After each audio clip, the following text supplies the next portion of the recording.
हाँ जी विद्यार्थियों, सारिਆਂ ਨੂੰ ਸਤਿ ਸ੍ਰੀ ਅਕਾਲ। ਸਵਾਗਤ ਹੈ ਤੁਹਾਡਾ ਸਾਰਿਆਂ ਦਾ ਪੰਜਾਬੀ ਸਾਹਿਤ ਦੀ ਜਮਾਤ ਵਿੱਚ, ਜਿਹਦੇ ਵਿੱਚ ਆਪਾਂ ਸਾਡੇ ਆਧੁਨਿਕ ਪੰਜਾਬੀ ਕਵੀਆਂ ਬਾਰੇ ਪੜ੍ਹ ਰਹੇ ਸੀ।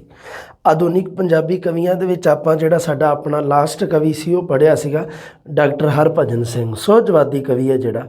ਅਗਲਾ ਜਿਹੜਾ ਕਵੀ ਹੈ ਆਪਣਾ ਉਹ ਹੈਗਾ ਜੀ ਸੋਹਣ ਸਿੰਘ ਮੀਸ਼ਾ। ਸੋਹਣ ਸਿੰਘ ਮੀਸ਼ਾ ਆਪਣੀ 10ਵੀਂ ਵਾਲੀ ਬੁੱਕ ਦੇ ਵਿੱਚ ਤਾਂ ਦੇ ਨਹੀਂ ਰੱਖਿਆ। ਸੋ ਸੋਹਣ ਸਿੰਘ ਮੀਸ਼ਾ ਜਿਹੜਾ ਉਹ 12ਵੀਂ ਵਾਲੀ ਬੁੱਕ ਅਤੇ ਨੋਟਸ ਵਾਲੀ ਜਿਹੜੀ ਇਹ ਕਲਾਸ ਅਤੇ ਉਸ ਤੋਂ ਬਾਅਦ ਇੱਕ ਕਲਾਸ ਤੁਹਾਨੂੰ BA ਦੇ ਵਿੱਚੋਂ ਪ੍ਰੋਵਾਈਡ ਕਰਵਾਈ ਜਾਊਗੀ। ਸੋਹਣ ਸਿੰਘ ਮੀਸ਼ਾ ਸੰਬੰਧੀ 2 ਕਲਾਸਾਂ ਤੁਹਾਨੂੰ ਅਵੇਲੇਬਲ ਹੋਣਗੀਆਂ।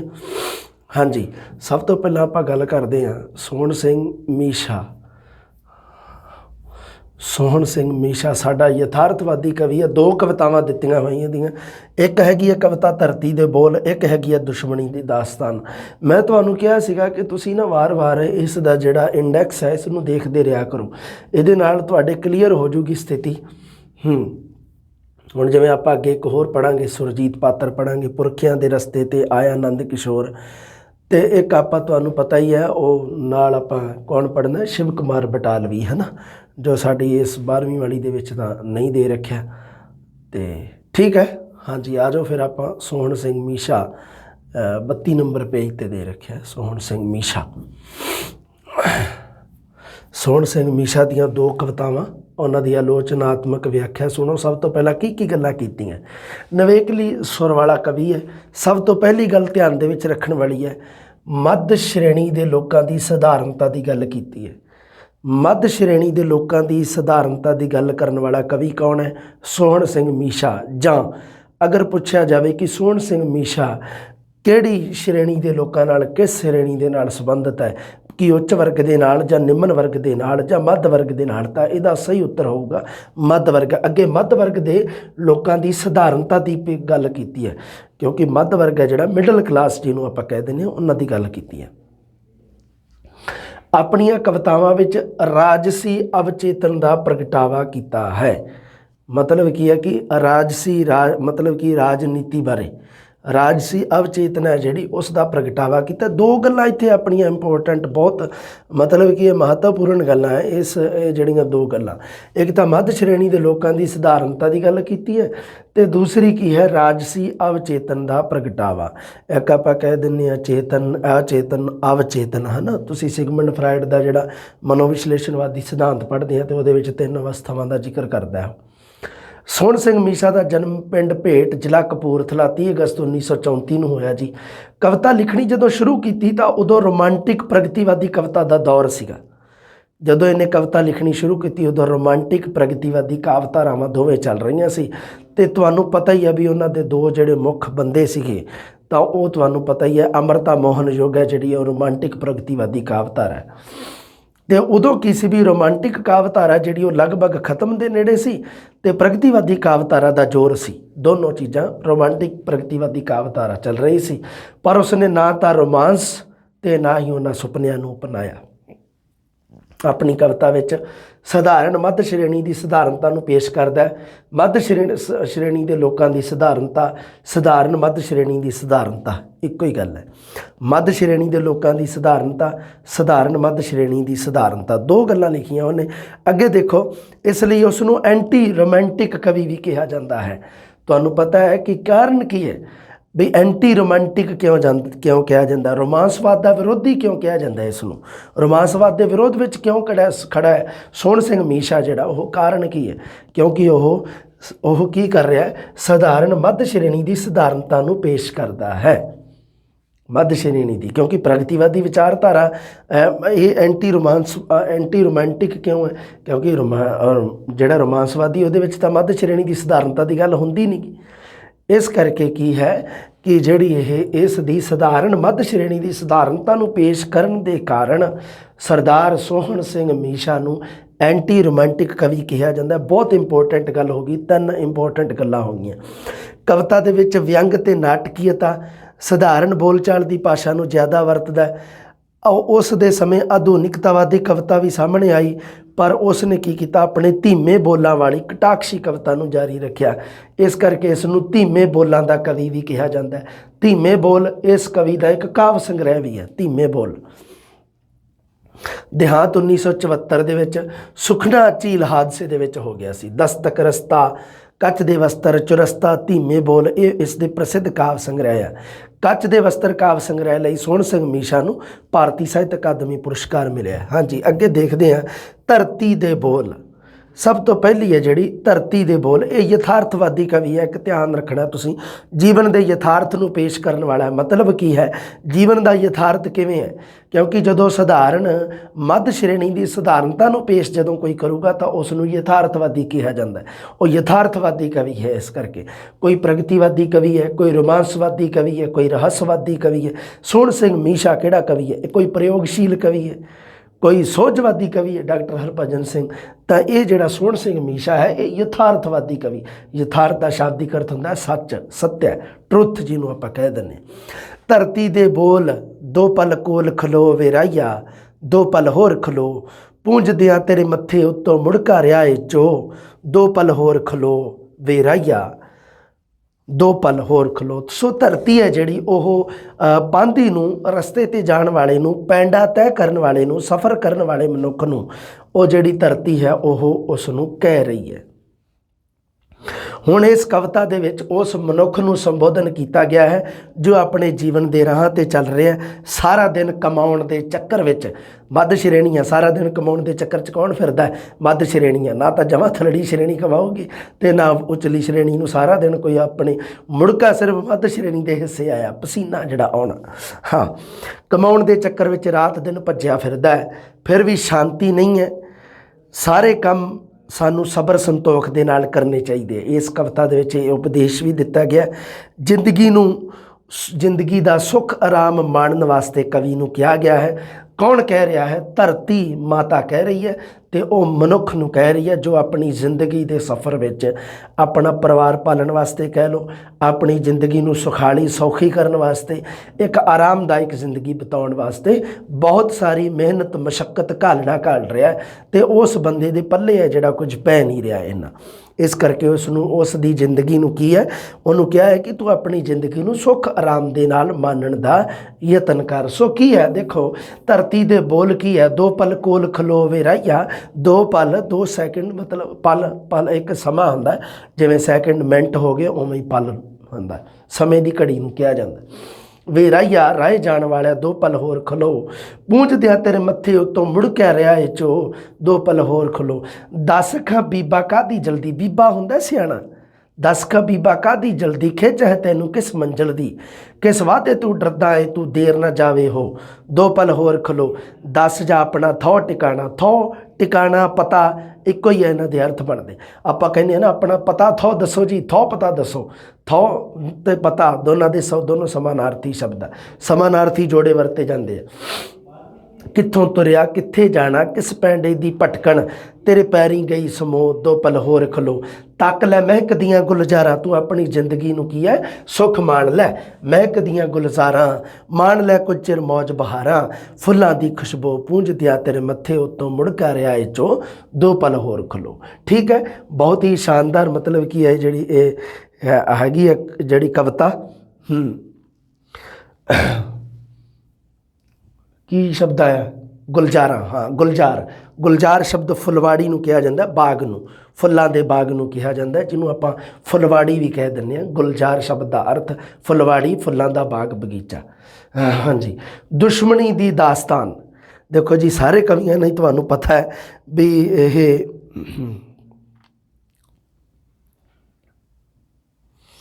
ਹਿੰਦੁਸਤਾਨ ਅਤੇ ਪਾਕਿਸਤਾਨ 'ਤੇ ਕਵਿਤਾਵਾਂ ਲਿਖੀਆਂ, ਸਾਰੇ ਕਵੀਆਂ ਨੇ ਲਿਖੀਆਂ, ਤੁਹਾਨੂੰ ਪਤਾ ਹੀ ਹੈ। ਹਰਭਜਨ ਸਿੰਘ ਦੀ ਕਵਿਤਾ ਵੀ ਪੜ੍ਹੀ ਆਪਾਂ, ਮੋਹਨ ਸਿੰਘ ਦੀ ਵੀ ਪੜ੍ਹੀ, ਅੰਮ੍ਰਿਤਾ ਪ੍ਰੀਤਮ ਦੀ ਵੀ ਪੜ੍ਹੀ। ਹੁਣ ਆਪਾਂ ਕਵਿਤਾ ਜਿਹੜੀ ਪੜ੍ਹਦੇ ਹਾਂ ਯਥਾਰਥਵਾਦੀ ਕਵੀ ਸੋਹਣ ਸਿੰਘ ਮੀਸ਼ੇ ਦੀ, ਦੁਸ਼ਮਣੀ ਦੀ ਦਾਸਤਾਨ। ਦਾਸਤਾਨ ਹੁੰਦਾ, ਦਾਸਤਾਨ ਦਾ ਮਤਲਬ ਹੈ ਕਹਾਣੀ ਜਾਂ ਹਾਲਤ, ਉਸ ਨੂੰ ਕਿਹਾ ਜਾਂਦਾ ਹੈ ਦਾਸਤਾਨ। ना तू ज़मीं के लिए है ना आसमां के लिए, तेरा वजूद है सिर्फ दास्तां के लिए। सो दुश्मनी दी दास्तान, हिंदुस्तान ते पाकिस्तान की जिहड़ी वाधी दुश्मनी देख के कवि का मन है बड़ा उदास है जी। वो फिर की कविता लिखता है? कविता का सरलेख है दुश्मनी दी दास्तान, कि ये जिहड़ी दुश्मनी दी कहानी है ये कदों खत्म होवेगी, उस बारे कविता है। ये दास्तान है जिहड़ी ओह ਇਹ ਕਹਾਣੀ ਹੈ ਜਿਹੜੀ, ਇਹਦੇ ਪਿੱਛੇ ਇਸ ਕਹਾਣੀ ਨੂੰ ਕਰਨ ਵਾਲੇ ਕੌਣ ਹੈ? ਉਹ ਹੈਗੇ ਆ ਜੀ ਸਿਆਸੀ ਲੀਡਰ, ਸਿਆਸੀ ਨੇਤੇ, ਉਹਨਾਂ ਦੀ ਗੱਲ ਵੀ ਕੀਤੀ ਹੈ ਕਵੀ ਨੇ। ਸੋ ਦੇਖਦੇ ਹਾਂ ਵੀ ਸਭ ਤੋਂ ਪਹਿਲਾਂ ਗੱਲ ਤਾਂ ਨਿੱਕੀ ਜਿਹੀ ਹੈ, ਵੀ ਗੱਲ ਤਾਂ ਛੋਟੀ ਜਿਹੀ ਹੈ। ਮੈਂ ਹੀ ਭਾਵਕ ਹੋ ਗਿਆ ਹਾਂ, ਕਾਬਲੀ ਅੰਗੂਰ ਲੰਘ ਕੇ ਆ ਗਿਆ ਹੈ ਵਾਘਿਓਂ, ਵਾਘੇ ਬਾਰਡਰ ਤੋਂ। ਵਾਘਾ ਬਾਰਡਰ ਤੋਂ ਮਤਲਬ ਕੀ ਹੈ ਵੀ ਕਾਬਲ ਦੇ ਵਿੱਚ ਜਿਹੜੇ ਅੰਗੂਰ ਹੁੰਦੇ ਆ ਉਹ ਵਾਘਾ ਬਾਰਡਰ ਦੇ ਵਿੱਚੋਂ ਦੀ ਉਹ ਸਾਡੇ ਭਾਰਤ ਦੇ ਵਿੱਚ ਆਯਾਤ ਕੀਤੇ ਜਾਂਦੇ ਆ, ਭਾਰਤ ਵੱਲੋਂ। ਭਾਰਤ ਆਯਾਤ ਕਰਦਾ, ਉੱਧਰੋਂ ਨਿਰਯਾਤ ਹੁੰਦੇ ਆ। ਹਾਂਜੀ, ਤੂੰ ਸੀ ਜਿਹੜੇ ਰਾਹਗੀਓਂ ਬਹੁਤ ਖੁਸ਼ ਹੋਇਆ ਹਾਂ ਮੈਂ। ਹੁਣ ਇਹ ਆਪਣੇ ਪਾਕਿਸਤਾਨੀ ਭਰਾ ਨੂੰ, ਆਪਣੇ ਪਾਕਿਸਤਾਨੀ ਦੋਸਤ ਨੂੰ ਇੱਕ ਹਿੰਦੁਸਤਾਨ ਦਾ ਕਵੀ ਸੋਹਣ ਸਿੰਘ ਮੀਸ਼ਾ ਕਹਿ ਰਿਹਾ। ਦੇਖੋ ਹੁਣ ਗੱਲ ਸੁਣੋ। ਹਾਂ, ਤੂੰ ਸੀ ਜਿਹੜੇ ਰਾਹਗੀਓਂ ਬਹੁਤ ਖੁਸ਼ ਹੋਇਆ ਹਾਂ ਮੈਂ, ਅੱਖੀਆਂ ਵਿੱਚ ਆ ਗਏ ਨੇ ਅਥਰੂ। ਕਿਉਂਕਿ ਜਿਹੜੇ ਵੀ ਮਤਲਬ ਲੋਕ ਸੀ ਜਿਹੜੇ ਪਾਕਿਸਤਾਨ ਗਏ, ਜਦੋਂ ਇੱਧਰੋਂ ਜਿਹੜੇ ਮੁਸਲਮਾਨ ਲੋਕ ਸੀ ਜਦੋਂ ਗਏ ਉੱਧਰ, ਤਾਂ ਉਹ ਵਾਘਾ ਬਾਰਡਰ ਥਾਣੀ ਉਹਨਾਂ ਨੂੰ ਟਪਾਇਆ ਗਿਆ। ਅੱਖੀਆਂ ਵਿੱਚ ਆ ਗਏ ਨੇ ਅਥਰੂ, ਭਰ ਗਿਆ ਹੈ ਮੇਰੇ ਮੂੰਹ ਵਿੱਚ ਮਾਖਿਓਂ। ਗੱਲ ਤਾਂ ਨਿੱਕੀ ਜਿਹੀ ਹੈ, ਗੱਲ ਤਾਂ ਨਿੱਕੀ ਜਿਹੀ ਹੈ, ਮੇਰੇ ਬੱਚੇ ਨੂੰ ਸਮਝ ਆਉਂਦੀ ਨਹੀਂ। ਕਵੀ ਆਪਣੇ ਬੱਚੇ ਨੂੰ ਦੱਸ ਰਿਹਾ। ਉਹ ਕਹਿੰਦਾ ਵੀ ਮੈਂ ਬੱਚੇ ਨੂੰ ਆਪਦੇ ਨੂੰ ਦੱਸਾਂ ਕਿਵੇਂ? ਕਵੀ ਦਾ ਜਿਹੜਾ ਬੱਚਾ ਹੈ, ਕਵੀ ਦਾ ਜਿਹੜਾ ਜਵਾਕ ਹੈ, ਉਹ ਕਵੀ ਨੂੰ ਕੀ ਕਹਿ ਰਿਹਾ ਕਿ ਮੈਨੂੰ ਦੱਸੋ ਪਿਤਾ ਜੀ, ਤੁਸੀਂ ਮੈਨੂੰ ਦੱਸੋ ਵੀ ਇਹ ਦੁਸ਼ਮਣੀ ਕਿਉਂ ਹੈ? ਤਾਂ ਉਹ ਕਹਿੰਦਾ ਵੀ ਗੱਲ ਤਾਂ ਨਿੱਕੀ ਜਿਹੀ ਹੈ, ਪਰ ਮੈਂ ਇਹਨੂੰ ਦੱਸਾਂ ਕਿਵੇਂ? ਕਹਿੰਦਾ ਵੀ ਸਮਝ ਨਹੀਂ ਆਉਂਦੀ ਕਿਸ ਤਰ੍ਹਾਂ ਇੱਕੋ ਵੇਲੇ ਕੋਈ ਹੋ ਸਕਦਾ ਬੇਗਾਨਾ ਆਪਣਾ, ਲੰਘ ਕੇ ਸਰਹੱਦ ਨੂੰ ਭਟਕਦੀ ਰਹਿੰਦੀ ਹੈ ਅਕਸਰ ਕਲਪਨਾ। ਮੇਰੀ ਕਲਪਨਾ ਹੈ ਜਿਹੜੀ ਉਹ ਸਰਹੱਦ ਪਾਰ ਜਾ ਕੇ ਉਧਰ ਦੇਖਦੀ ਰਹਿੰਦੀ ਆ। ਉਹ ਇਹ ਕਲਪਨਾ ਕਰਦੀ ਹੈ ਕਿ ਮੇਰੇ ਵਿਚਾਰ, ਮੇਰੇ ਮਨ ਦੇ ਵਿੱਚ ਇਹ ਵਿਚਾਰ, ਇਹ ਕਲਪਨਾ ਹੁੰਦੀ ਹੈ ਕਿ ਕਿਵੇਂ ਕੋਈ ਇੱਕੋ ਟਾਈਮ ਇਹ ਬੇਗਾਨਾ ਹੋ ਸਕਦਾ ਆਪਣਾ ਹੀ। ਭਟਕਦੀ ਰਹਿੰਦੀ ਹੈ ਅਕਸਰ ਕਲਪਨਾ, ਕਿਸ ਤਰ੍ਹਾਂ ਦਾ ਯਾਰ ਵਸਦਾ ਹੈ ਪਰਾਏ ਮੁਲਕ ਵਿੱਚ, ਮੇਰਾ ਯਾਰ ਕਿਵੇਂ ਵਸਦਾ ਹੈ ਉਸ ਪਰਾਏ ਵਿਦੇਸ਼ ਦੇ ਵਿੱਚ।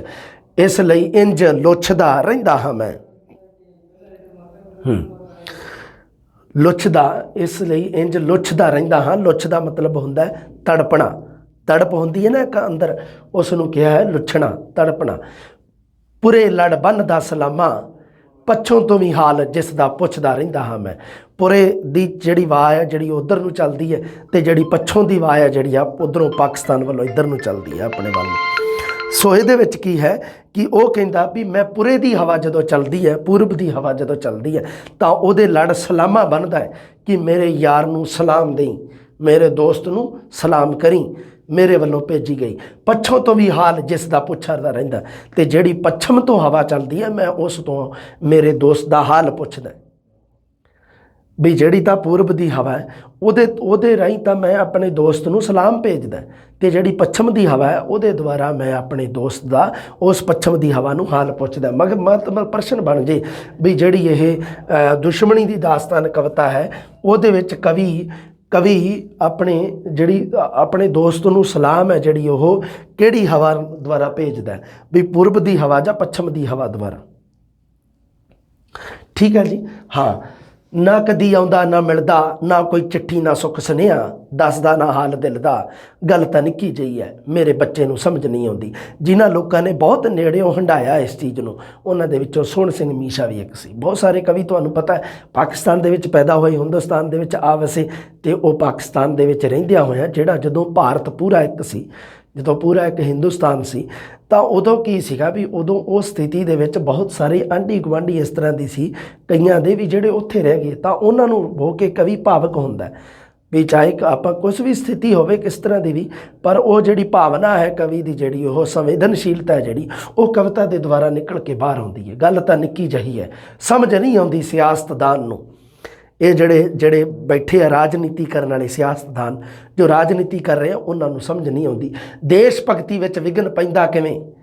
ਆਪ ਆਪਣੇ ਜਜ਼ਬਿਆਂ ਤੋਂ ਝਿਜਕਦਾ ਸੰਗਦਾ ਸਾਂ ਮੈਂ, ਵੀ ਇਹ ਦੇਸ਼ ਭਗਤੀ ਦੇ ਵਿੱਚ ਇਹਦੇ ਵਿੱਚ ਕਿਵੇਂ ਵਿਘਨ ਪੈ ਜਾਊਗਾ ਕਿ ਮੈਂ ਆਪਣੇ ਉਸ ਦੋਸਤ ਜਿਹੜੇ ਨਾਲ ਮੈਂ ਆਪਣੀ ਜ਼ਿੰਦਗੀ ਜਵਾਨੀ ਆਪਣਾ ਬਚਪਨ ਕੱਟਿਆ, ਤਾਂ ਉਹਦੇ ਨਾਲ ਮੰਨ ਲਓ ਜੇ ਮੈਂ ਕੋਈ ਗੱਲ ਕਰਾਂ ਤਾਂ ਇਹਦੇ ਵਿੱਚ ਦੇਸ਼ ਦਰੋਹ ਦਾ ਕੀ ਮਸਲਾ ਹੋ ਗਿਆ, ਇਹਦੇ ਵਿੱਚ ਦੇਸ਼ ਭਗਤੀ ਤੇ ਮੇਰੀ ਤੇ ਸਵਾਲ ਕਿਵੇਂ ਹੋ ਗਿਆ।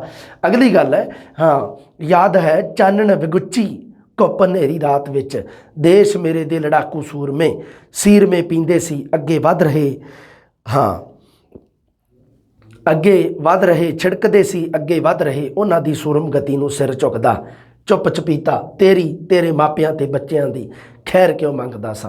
कहंदा जदों मेरे देश के लड़ाकू सूरमे तेरे देश के उपर चढ़ाई की जदों उन्होंने, तो मैं मेरे देश के सूरमिਆਂ ਨੂੰ सलाम की। पर विच की होया कि उन्हां दी सूरमगति नूं सिर झुकाया मैं, पर चुप चपीता तेरी तेरे मापिਆਂ ते बच्चिਆਂ दी खैर भी मंगी। खैर मंगनी मतलब की हुंदा भी किसी का भला मंगना। उन्हां दी खैर मैं क्यों मंगी, मेरे दिमाग दे विच क्यों ये गल, क्यों खैर मंग रहा मैं, याद करके अल्लाह नूं भगवान नूं दोनों की गल की है। अल्लाह मुसलमान वरतदे है शब्द, भगवान साडे हिंदू वीर वरतदे है। गल तां निक्की जही है, समझ नहीं आउंदी सियासतदान नूं। अजब है ये दुश्मनी की दास्तान, गैर नूं दसीए तां हो जाए हैरान।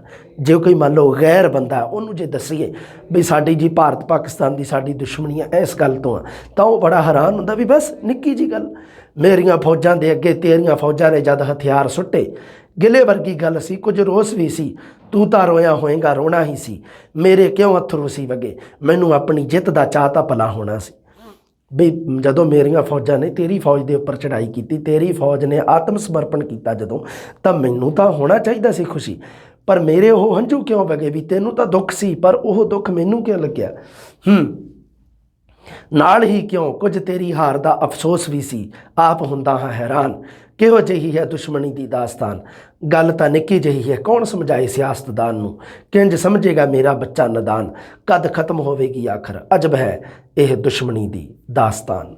किवें लगी तुहानूं दुश्मनी की कहानी है, भारत पाकिस्तान की जिहड़ी दुश्मनी है, वो कवि अंत दे विच यही कह रहा भी ये कदों खत्म होवेगी। ये सवाल करके कवि ने इत्थे अपनी कविता जिहड़ी वो खत्म की है। सरदार सोहन सिंह मीशा ने दो कवितावां इहदियां, एक तो सीगी दो अपनी सीगी धरती दे बोल, एक कविता सीगी, ते दूसरी कविता इहदी सीगी अपनी जिहड़ी हुणी पढ़ी है दुश्मनी की दास्तान, दुश्मनी की कहानी।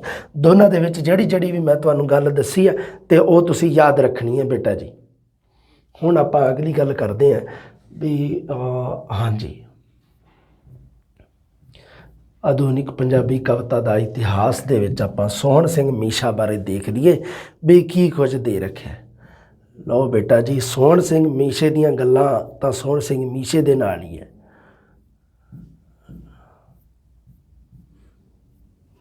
अमृता प्रीतम, प्रीतम सिंह सफीर, हरभजन सिंह ते शिव कुमार बटालवी आ गया जी। सोहन सिंह मीशा चुरस्ता 1961 ਦੇ ਵਿੱਚ ਇਹਦਾ ਕਾਵ ਸੰਗ੍ਰਹਿ ਛਪਿਆ ਸੀਗਾ ਚੁਰਸਤਾ। ਦਸਤਕ 1966, ਕੱਚ ਦੇ ਵਸਤਰ 1974 ਦੇ ਵਿੱਚ ਛਪਿਆ, ਭਾਰਤੀ ਸਾਹਿਤ ਅਕਾਦਮੀ ਪੁਰਸਕਾਰ ਮਿਲਿਆ ਕੱਚ ਦੇ ਵਸਤਰ। ਤੇ ਧੀਮੇ ਬੋਲ 1972 ਹੈ, ਕੱਚ ਦੇ ਵਸਤਰ ਬਾਅਦ ਵਿੱਚ ਹੈ 1974। ਆਧੁਨਿਕ ਮਨੁੱਖ ਦੀ ਭਟਕਣਾ ਨੂੰ ਸਿਰਜਣ ਵਾਲਾ ਕਵੀ ਕੌਣ ਹੈ? ਆਧੁਨਿਕ ਮਨੁੱਖ ਦੀ ਭਟਕਣਾ मतलब कि इसे गल उस नाल ही भटकदा कौन है? मैं तुहानूं दस्सिया सी आधुनिक युग दे विच मिडल क्लास बंदा जिहड़ा जिहड़ा मध्य वर्ग वाला आदमी है वह भटकदा है, क्योंकि वो रोजी रोटी की खातर वो जिहड़ी आपां कविता पढ़ी सी ना भी दो पल होर खलो वे राहिया दो पल कोल खरो, धरती दे बोल जिहड़ी कविता पढ़ी सी ते उहदे विच आधुनिक मनुख की भटकण की गल ही तां कीती सी। परंपरिक विचार प्रबंधां दा तिड़क जाना, नवीं परिस्थिति विच परंपरिक विचार मुल्लां की विसंगति होनी, नवीं पेश चुनौतियां कविता का विशा हैं। क्योंकि उन्होंने समयां दे विच की सी, उन्होंने टाइमां दे विच की सी कि आधुनिक युग दे विच जदों आधुनिक युग जदों कवि सोहन सिंह मीशा अपनियां रचनावां कर रहा सी, उस समय की सी एक प्रयोगशील लहर चली जाती सी, कोई प्रगतिवादी लहर नूं फड़ के बैठा सी। ते उस स्थिति दे विच जिहड़ा मध्य वर्गी बंदा सीगा, जिहड़ा मध्य वर्गी मनुख सीगा, मध्य श्रेणी वाला सीगा, उहदे परंपरिक विचार प्रबंध तिड़क गए। जिहड़े परंपरागत विचार सीगे वो मध्य वर्गी लोकां दे अंदर तिड़के, नवीं परिस्थिति विच परंपरिक विचार मुल्लां दी विसंगति हो गई। जिहड़े पुराने समयां तो परंपरिक विचार चले आ रहे सी वो नवीं जदों आधुनिकता आई तो उहदे नाल उन्हां दी विसंगति हो गई, वो उस नाल मेल नहीं खा सके। उस परिस्थिति नूं पेश करने वाला कौन है? सोहन सिंह मीशा। नवीं चुनौतियां पेश होईयां क्योंकि पुराने पारंपरिक मुल ते नवीं चुनौतियां आपस दे विच संतुलन नहीं बैठा सकियां। कोई तो कहे जी मैं पूजा करूँगा रब दी, वो कहंदे ना रब हुंदा ही। ਕਿਉਂਕਿ ਜਦੋਂ ਆਹ ਸਿਗਮੰਡ ਫਰਾਇਡ ਨੇ ਮਨੋਵਿਸ਼ਲੇਸ਼ਣਵਾਦ ਦੇ ਸਿਧਾਂਤ ਦਿੱਤਾ ਆਧੁਨਿਕ ਯੁੱਗ ਦੇ ਵਿੱਚ, ਵਿਕਾਸਵਾਦੀ ਸਿਧਾਂਤ ਜਦੋਂ ਦਿੱਤਾ, ਤੇ ਇੱਕ ਉਹ ਜਿਹੜਾ ਹੈਗਾ ਜਿਹੜਾ ਉਹ ਜਿਹਨੇ ਕਿਹਾ ਵੀ ਬੰਦੇ ਦਾ ਵਿਕਾਸ ਹੈ ਜਿਹੜਾ ਉਹ ਬੰਦਾ ਬਾਂਦਰ ਤੋਂ ਅੱਗੇ ਪੈਦਾ ਹੋਇਆ, ਮਤਲਬ ਬੰਦਾ ਬਣਿਆ, ਤੇ ਉਹਨੇ ਤਾਂ ਜਮਾਂ ਹੀ ਕਹਿਤਾ ਵੀ ਉਹਨੇ ਤਾਂ ਸਿਰਾ ਹੀ ਕਰਾਤਾ ਵੀ ਉਹ ਤਾਂ ਕਹਿੰਦਾ ਵੀ ਬੰਦਾ ਜਿਹੜਾ ਉਹ ਰੱਬ ਦੀ ਅੰਸ਼ ਹੈ ਹੀ ਨਹੀਂਗਾ। ਉਸ ਵਿਗਿਆਨਿਕ ਨੇ ਤਾਂ ਖਤਮ ਹੀ ਕਰਤਾ ਕਹਾਣੀ ਸਾਰੀ। ਤਾਂ ਫਿਰ ਉਸ ਵਿਸੰਗਤੀ ਪੈਦਾ ਹੋ ਗਈ ਵੀ ਲੋਕਾਂ ਨੂੰ ਵੀ ਐ ਹੋ ਗਿਆ, ਕੋਈ ਤਾਂ ਉਧਰ ਨੂੰ ਜਾਣ ਵਾਲਾ ਹੋ ਗਿਆ, ਕੋਈ ਪਰੰਪਰਾਗਤ ਮੁੱਲਾਂ ਵਾਲਾ ਹੋ ਗਿਆ। ਪਾਰੰਪਰਿਕ ਪਿਆਰ ਤੇ ਆਧੁਨਿਕ ਪਿਆਰ ਦੇ ਤਣਾਅ ਨੂੰ ਪੇਸ਼ ਕਰਨ ਵਾਲਾ ਕੌਣ ਹੈ ਜੀ? ਉਹ ਹੈਗਾ ਜੀ ਸੋਹਣ ਸਿੰਘ ਮੀਸ਼ਾ। ਪਾਰੰਪਰਿਕ ਪਿਆਰ ਹੈ ਜਿਹੜਾ ਉਹਦੀਆਂ ਪ੍ਰਸਥਿਤੀਆਂ ਹੋਰ ਹੈ, ਆਧੁਨਿਕ ਪਿਆਰ ਦੀਆਂ ਪ੍ਰਸਥਿਤੀਆਂ ਹੋਰ ਹੈ।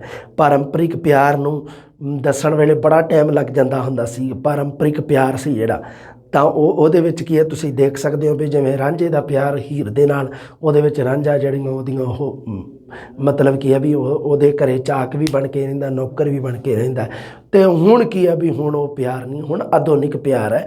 ਉਹ ਮਤਲਬ ਕੀ ਹੈ ਵੀ ਉਹ ਇੰਟਰਨੈਟ ਤੋਂ ਸ਼ੁਰੂ ਹੋ ਕੇ ਇੰਟਰਨੈਟ ਦੇ ਵਿੱਚ ਖਤਮ ਹੈ। ਇਹ ਆਧੁਨਿਕ ਪਿਆਰ ਹੈ। ਕਿਆ ਹੋ ਗਿਆ ਨਾ ਵੀ ਦੋਨਾਂ ਦੇ ਵਿੱਚ ਇੱਕ ਤਣਾਅ ਨੂੰ ਪੇਸ਼ ਕਰਨ ਵਾਲਾ ਕੌਣ ਹੈ? ਸੋਹਣ ਸਿੰਘ ਮੀਸ਼ਾ।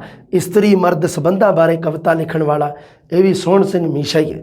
ਆਧੁਨਿਕ ਮਨੁੱਖ ਦੀ ਅੰਦਰਲੀ ਭਟਕਣਾ ਨੂੰ ਪੇਸ਼ ਕਰਨ ਵਾਲਾ, ਗੱਲਾਂ ਵਾਰੀ ਉਹੀ ਆ ਰਹੀਆਂ, ਚੇਤੇ ਰੱਖਣੀਆਂ, ਇਹਦੇ ਵਿੱਚੋਂ ਪ੍ਰਸ਼ਨ ਬਣੂਗਾ ਪੱਕਾ। ਮੱਧ ਸ਼੍ਰੇਣੀ ਦੰਭ, ਬੇਪ੍ਰਤੀਤੀ ਭਟਕਣਾ, ਤਲਾਸ਼ ਤੇ ਦੋਗਲੇ ਕਾਰ ਵਿਹਾਰ ਦਾ ਸੂਖਮ, ਤੰਜਮਈ ਤੇ ਟਕੋਰ ਵਿਧੀ ਦੁਆਰਾ ਪਰਦਾਫਾਸ਼ ਕਰਨ ਵਾਲਾ ਸ਼ਾਇਰ।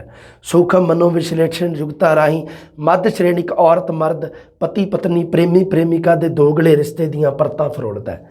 ਇਹਨੂੰ ਸੂਖਮ ਮਨੋਵਿਸ਼ਲੇਸ਼ਣਵਾਦੀ ਵਿਧੀ ਦੁਆਰਾ ਇਸ ਨੇ ਬੜੇ ਸ਼ਾਨਦਾਰ ਤਰੀਕੇ ਨਾਲ ਇਹ ਕਵਿਤਾ ਦੇ ਵਿੱਚ ਜਿਵੇਂ ਮੱਧ ਸ਼੍ਰੇਣੀ ਦੇ ਜਿਹੜੇ ਮਰਦ ਔਰਤ, ਪਤੀ ਪਤਨੀ, ਪ੍ਰੇਮੀ ਪ੍ਰੇਮਿਕਾ ਦੇ ਦੋਗਲੇ ਰਿਸ਼ਤੇ ਜਿਹੜੇ ਮਤਲਬ ਕੀ ਆ ਵੀ ਉਹ ਰਿਸ਼ਤੇ ਆ ਜਿਹੜੇ ਉਹਨਾਂ ਦੇ ਵਿੱਚ ਯਥਾਰਥ ਨਹੀਂ ਹੈ, ਉਹਨਾਂ ਨੂੰ ਯਥਾਰਥ ਦੇ ਆਧਾਰ 'ਤੇ ਸਿਰਜਣ ਵਾਲਾ ਸ਼ਾਇਰ ਕਵੀ ਕੌਣ ਹੈ? ਸੋਹਣ ਸਿੰਘ ਮੀਸ਼ਾ। ਨਜ਼ਮਾਂ ਲਿਖੀਆਂ, ਗਜ਼ਲਾਂ ਲਿਖੀਆਂ, ਖੁੱਲ੍ਹੀ ਕਵਿਤਾ ਵੀ ਲਿਖੀ ਹੈ। ਜਿਹੜੀ ਆਪਾਂ ਪੜ੍ਹੀ ਹੈ ਦੁਸ਼ਮਣੀ ਦੀ ਦਾਸਤਾਨ, ਉਹ ਖੁੱਲ੍ਹੀ ਕਵਿਤਾ ਹੈ। ਕਵਿਤਾਵਾਂ ਵਿੱਚ ਪਿਆਰ ਅਤੇ ਕਾਮ ਆਪਸ ਦੇ ਵਿੱਚ ਰਲਗੱਡ ਹੋ ਗਏ ਹਨ।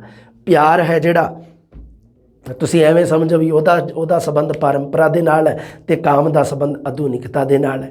ਕਿਉਂਕਿ ਕਾਮ ਦੀ ਗੱਲ ਸਿੱਧੀ ਕਰ ਦਿੱਤੀ ਜਦੋਂ ਮਨੋਵਿਸ਼ਲੇਸ਼ਣਵਾਦ ਸਿਗਮੰਡ ਫਰਾਇਡ ਨੇ ਜਦੋਂ ਡਾਇਰੈਕਟ ਗੱਲ ਕੀਤੀ, ਤਾਂ ਉਦੋਂ ਉਸ ਚੀਜ਼ ਦਾ ਪ੍ਰਭਾਵ ਸਾਡੇ ਆਧੁਨਿਕ ਕਵੀਆਂ 'ਤੇ ਵੀ ਪਿਆ। ਉਸ ਚੀਜ਼ ਦਾ ਪ੍ਰਭਾਵ ਸੋਹਣ ਸਿੰਘ ਮੀਸ਼ੇ ਨੇ ਵੀ ਕਬੂਲਿਆ। ਇਸੇ ਕਰਕੇ ਤਾਂ ਉਸਨੇ ਪਿਆਰ ਅਤੇ ਕਾਮ ਦਾ ਆਪਸ ਵਿੱਚ ਰਲਗੱਡ ਕਰਕੇ ਹੋਰ ਕਿਹੜੀਆਂ ਪ੍ਰਸਿੱਧ ਕਵਿਤਾਵਾਂ ਦੇਖ ਲਓ। ਇੱਕ ਕਵੀ, ਇੱਕ ਚੀਕ ਬੁਲਬੁਲੀ, ਇੱਕ ਸ਼ੁਭ ਇੱਛਾਵਾਂ, ਇਹ ਪ੍ਰਸਿੱਧ ਕਵਿਤਾਵਾਂ। ਮੰਨ ਲਓ ਪ੍ਰਸ਼ਨ ਅੱਜ ਵੀ ਚੀਕ ਬੁਲਬੁਲੀ ਕਵਿਤਾ ਕਿਹਦੀ ਰਚੀ ਹੋਈ ਹੈ, ਤਾਂ ਉੱਤਰ ਇਹਦਾ ਤੁਹਾਨੂੰ ਪਤਾ ਹੀ ਹੋਊਗਾ, ਸੋਹਣ ਸਿੰਘ ਮੀਸ਼ਾ। ਲਓ ਜੀ ਅਗਲਾ ਕਵੀ, ਤੁਹਾਨੂੰ ਪਤਾ ਅਗਲਾ ਕਵੀ ਤਾਂ ਆਹੀ ਪੜ੍ਹਨਾ ਇੱਕ ਵਾਰੀ, ਤਾਂ BA ਦੇ ਵਿੱਚ ਵੀ ਦੇ ਰੱਖਿਆ। BA ਦੇ ਵਿੱਚ ਤਿਆਰ ਰਹੋ ਥੋੜ੍ਹਾ ਜਿਹਾ, ਮੈਂ ਤੁਹਾਨੂੰ ਦੱਸ ਦਿੰਦਾ ਵੀ BA ਦੇ ਵਿੱਚ ਆਪਾਂ ਇਹਦੇ ਕੀ ਪੜ੍ਹਨੇ। ਸ਼ਿਵ ਕੁਮਾਰ ਬਟਾਲਵੀ ਤਾਂ ਪੜ੍ਹ ਲਾਂਗੇ ਆਪਾਂ। ਇਸ ਤੋਂ ਬਾਅਦ ਇੱਕ ਤਾਂ ਚੁਰਸਤਾ ਪੜ੍ਹਾਂਗੇ। ਤੁਹਾਨੂੰ ਪਤਾ ਹੀ ਹੈ ਸਭ ਤੋਂ ਪਹਿਲਾ ਕਾਵਿ ਸੰਗ੍ਰਹਿ ਚੁਰਸਤਾ, ਅਤੇ ਉਹਦੇ ਵਿੱਚ ਜਿਹੜੀ ਸੀਗੀ ਕਵਿਤਾ ਚੁਰਸਤਾ। ਇੱਕ ਪ੍ਰਾਹੁਣੀ, ਸਾਡੇ ਘਰ ਅੱਜ ਪ੍ਰਾਹੁਣੀ ਆਈ, ਇਹ ਵੀ ਚੁਰਸਤਾ।